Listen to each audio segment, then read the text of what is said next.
Sa kadiliman ng gabi, bumubulong ang mga kwento. Mga pangyayaring hindi maipaliwanag. Mga lihim na itinatago. Dito sa kanlungan ng katatakutan, samahan kami sa bawat kwento ng kababalaghan. Liham ng Lagim. Compilation of true Filipino horror stories.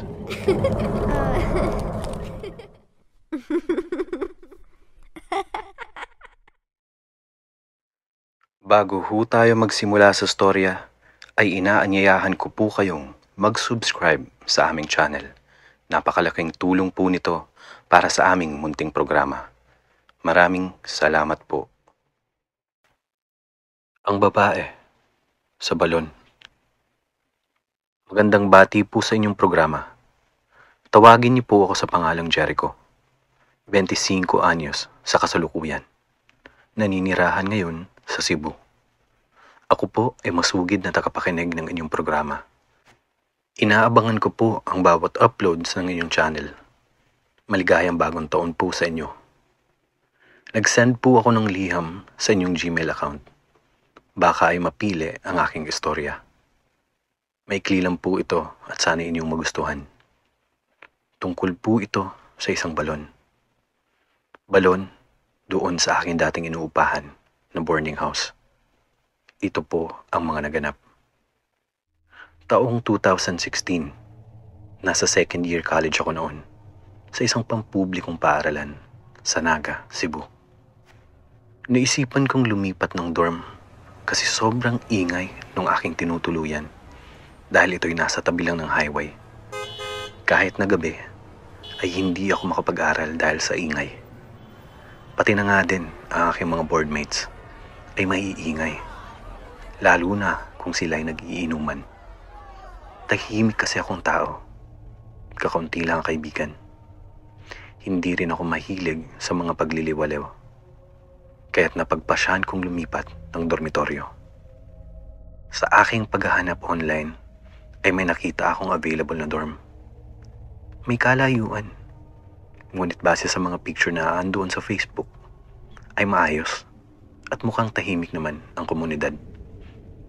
Nag-inquire ako sa may-ari. Siya ay aking chinat.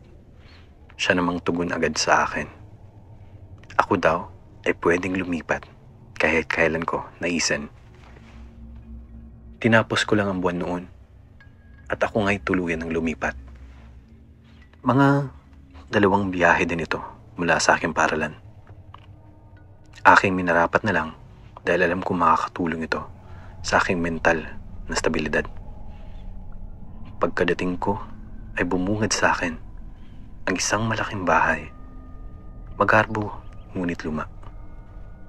Di alintana sa akin dahil parang ako'y nasa probinsya lang namin. Sa loob nito ay may mga palamuti, mga figurang kahoy at iba pang native na kasangkapan. Magaan ang aking diwa dahil sa ang kapaligiran ay tahimik. Sinalubong ako ng may-ari. May ngiti sa kanyang mukha. Ikaw ba si Jericho? Kamusta? Ako si Noli. Mabutit nandito ka na. Maayos at malinis naman dito. Ngunit tahimik lang minsan. Ako lang kasi at ang asawa ko nandito. Ang 2 kwarto dyan sa taas ay walang tao sa ngayon. Nagpaalam sila na magbabakasyon daw. Make yourself at home. Bati sa akin ni Mang Noli. Salamat ho, Mang Noli. Ayos lang ho sa akin yun. Mas gusto ko ho ng tahimik para ho sa akin pag-aaral. Sagot ko naman kay Mang Noli. Maya-maya pat ako'y pumanik na sa taas ng aking kwarto. Malawak ang kwarto. Malinis. Hindi mainit. Nagtataka nga ako ba't ilang linggo na ito nakapost sa Facebook. Ngunit wala pang kumukuha. Napakamura lang ng upa dito kung tutuusin. Dahil ito'y nasa 2nd floor, ay kitang-kita ko ang bukuran mula sa bintana. Sa labas, may mangilan-ngilang puno. Ang kanilang bakuran ay napapaligiran ng konkretong pader. Nang aking silipin pa sa baba, ay may nakita akong balon. Ito'y may takip na bakal na gawa sa yero. May kadena sa paligid at nakakandado. Sa isip ko'y, ba't naman kakandaduhan ang isang balon? Di ko na din binigyan ng masyadong atensyon. Ako'y naglatag ng mga gamit at nag-aaral. Mga ilang araw ang dumaan at wala naman ako napapansing kakaiba. Sadyang napakatahimik ng bahay. Parang ako lang nakatira doon. Sa gabi ay kuliglig lang ang aking naririnig. Minsan na may si Mang Noli nasa baba at naghahanda ng kanilang hapunan kasama ang kanyang asawa. Ni minsan ay di ko pa nakikita ang kanyang asawa. Ang katahimikan at pag-iisa ay walang anuman sa akin. Di ako natatakot dahil sa ako'y hindi naman mapagpaniwala sa mga bagay na mahiwaga. Hanggang sa isang gabi ang dumating. Ako'y ginabi na ng tulog dahil sa pag-aaral. Sa mesa na din ako nakaidlip. Nakasubsob lang ang mukha ko sa aking notebook. Himbing ako sa aking pagtulog. Hanggang sa ako'y nanaginip. Sa panaginip ko, nasa isang kwarto daw ako. Sa isang sulok daw ay may isang babae. Dalagang babae. Umiiyak. Nakaupo sa sahig. Mga kamay at panyay puno ng galos at pasa. Maya't maya ay may dumating daw na babae. Matandang babae. Sa kanyang kanang kamay ay kahoy na baston. Nung ano-ano pat, bigla itong hinato ang dalaga. Ilang ulit hinataw. Sa paa, sa katawan, sa likod, pati na rin sa ulo. Inalo niya ito hanggang sa magtalsika ng dugo. Napuno ng dugo ang katawan ng babaeng pumapalo. Napuno ng dugo ang sahig. Hanggang sa ito'y dumaloy hanggang sa aking mga paa. Habang aking minamasdan ang aking paa, ay napansin kong tila tumigil ang pagpalong nagaganap. Tumigil din ang iyak ng babae. Aking dahan-dahan na muli iangat ang aking paningin.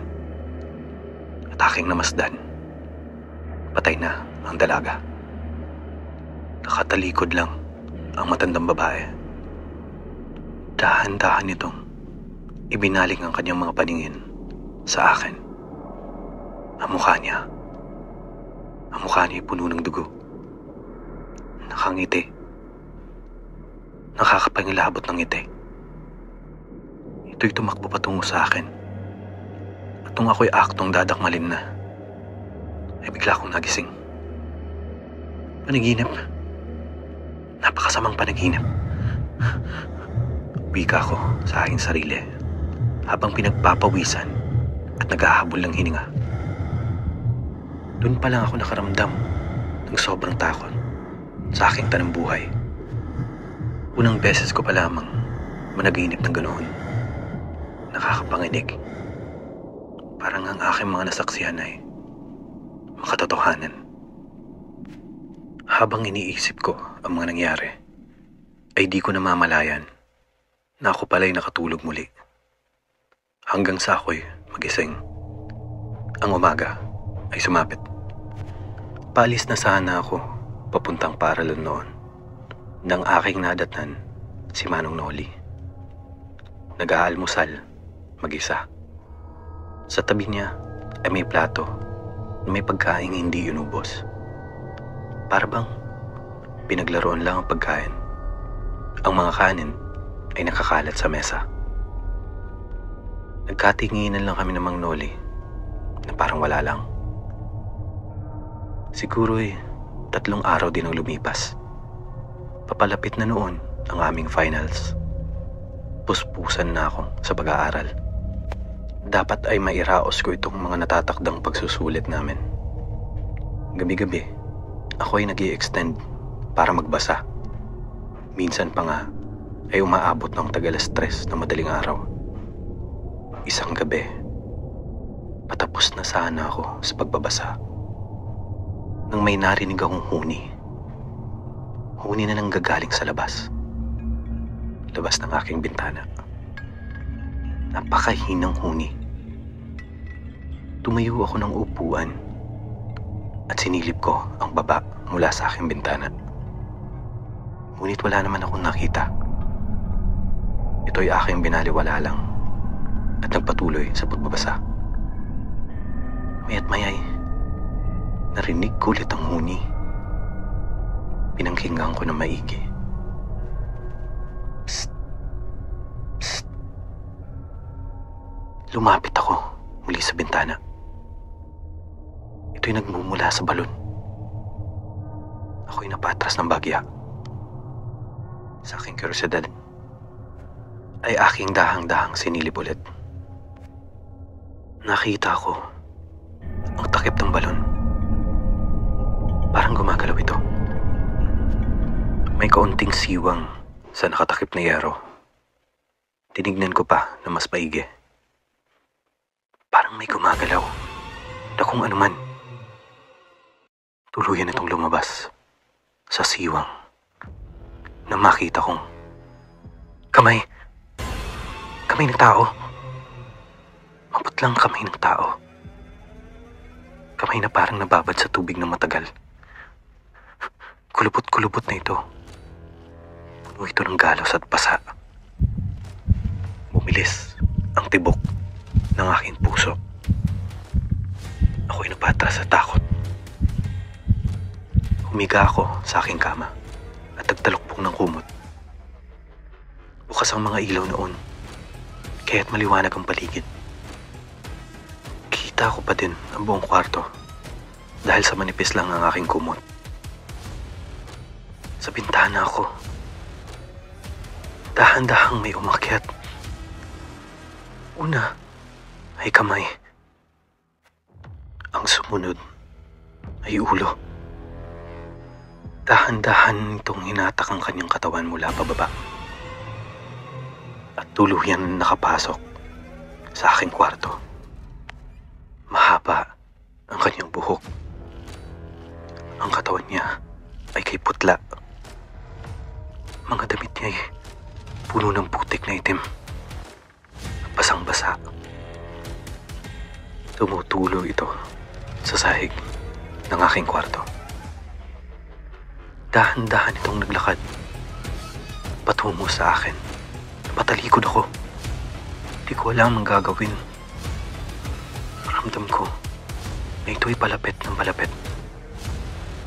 Hanggang sa ito'y nasa uluhan ko na. Ramdam ko ang mga patak ng tubig na nanggagaling sa kanyang mukha. Kay lamig. Sobrang lamig. Bigla itong tumigil at may ibinulong. Napasigaw ako ng kay lakas. Tumakbo ako palis ng kwarto. Halos madapa ako sa hagdan. Lalabas na sana ako ng bahay nang makita kong si Mang Noli nasa sala, nanonood ng TV. Sobrang dilim ng sala. Tanging TV lang ang nagbibigay liwanag.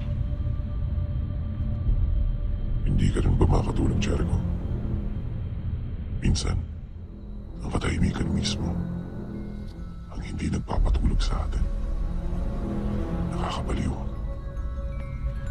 Sambit ni Manong Noli habang patuloy na nanonood. Sa mga pangyayaring naganap ay hindi na ako nakakibo. Lumabas ako at sa malapit na lang na kilalang convenience store nagpaumaga. Sa sobrang trauma ko ay ako'y umalis na lang agad ng bahay sa mismong araw. Hindi na ako nagpaalam kay Manong Noli. Di ko akalain na ang katahimikang aking hinahanap ay ang magbibigay sa akin ng mental issues. Ituloy na muna ako sa aking malapit na kaibigan na siya ring nag-aaral din doon sa aking pinapasukang school. Ilang araw pa ang lumipas, ay pinost ko ang aking experience sa Reddit. Isa itong kilalang website kung saan nagpabahagi ang iba't ibang tao ng kanilang experience, kaalaman, at iba pang saloobin. Hindi ko naman nilahad lahat sa aking post, ang lokasyon o anumang mga pangalan sa aking naranasang kababalaghan. Nagulat ako nung may mag-reply sa aking post. Hinihingi ang aking number at nais daw nitong ako'y makausap. Sa una ay ako'y nag-alinlangan. Ngunit sa huli ay binigay ko din. Baka dito makahanap ako ng kasagutan. Isang gabi, kami nag-usap sa telepono. Ikaw ba si Jeric? Ang nag-post sa Reddit, di ba? Ang pangalan ko'y Lisa. Tumira ka din ba sa bahay? Sa luma at tahimik na bahay? Malamang ay nakita mo yung babae. Ang babae sa balon. Malas mo kung sa malapit ka na kwarto umupa. Salaysay ng babae sa telepono. Ha? Paano? Paano mo nalamang lahat ng yan? Wika ko sa babae. Tulad mo, ako din ay tumira sa bahay na iyon. Malamang ay kagaya din kitang estudyante. Naghahanap ka din siguro ng tahimik na matitirahan. Matagal nang may nagpaparamdam sa bahay na iyon. Kahit ako din, ay ilang ulit na pinakitaan ng babae sa balon. Hanggang sa di ko na natiyas at ako'y lumisan din. Minsan, sinama ko ang aking kaibigan. Isa siyang psychic. Ang kwento niya ay, nung una may babae daw na tumira doon, kasama ng mag-asawa. Nasa mga 16 anyos ang edad. Siya ay kinuhang katulong ng mag-asawa dahil sila'y tumatanda na din. Ang babae daw ay taga-malayong probinsya. Ang kanyang mga magulang ay patay na dahil sa isang trahedya. Palaboy-laboy daw siya dito sa syudad nang siya'y matagpuan ng mag-asawa at pinatuloy sa kanila. Jeric, may sasabihin ako sa'yo. Pero atin-atin lang to. Walang pruweba kasi itong aking lalahad. Ito'y kwento lamang ng aking psychic na kaibigan. Ako'y tumangulang habang patuloy na nagkukwento si Lisa. Ang babae sa balon ay pinatay ng asawa ni Mang Noli. Ang kanyang asawa kasi ay may problema sa pag-iisip. Madalas itong sinusumpong, nagiging agresibo at mapanakit. Ang madalas itong napapagbalingan ay ang kanilang katulong na babae. Halos araw-araw daw ito hinahampas gamit ang isang baton na gawa sa kahoy. Alam ito lahat ni Mang Noli, ngunit hinahayaan lang niya ang pang-aapi. Hanggang sa isang araw, sa kasamaang palad, ay di na nakayanan ng katawan ng babae ang pang-aabuso. Ito'y tuluyan ng namatay. Nung masaksihan ito ni Mang Noli, ay di niya alam ang gagawin. Sa kanyang pagkataranta, ay hinulog na lang nito ang katawan ng babae sa balon. Nilagyan ng takip at kinandado. Nang ito'y aking marinig, ay kinilabutan ako.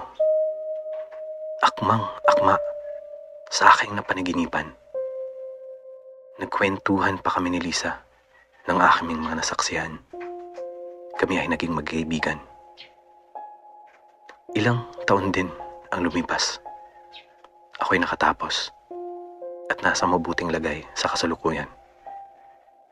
Ang mga nangyari ay tila sariwa pa sa akin. Minsan ako'y dumadaan doon sa lumang bahay.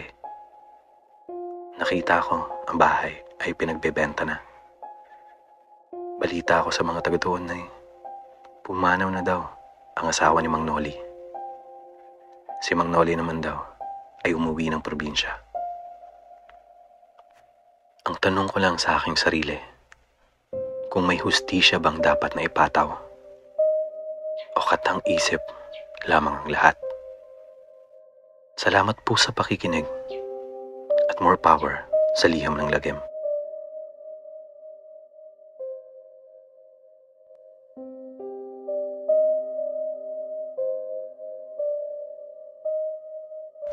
At dito po nagtatapos ang isa na namang kwento ng kababalaghan. Maaari po kayong mag-submit ng inyong personal na kwento at karanasan sa email address na nasa description. Kung inyo pong nagustuhan ang aming handog, ay huwag kalimutang mag-like at mag-subscribe sa channel. Click the notification bell para lagi kayong updated sa mga bagong videos. Maraming salamat po.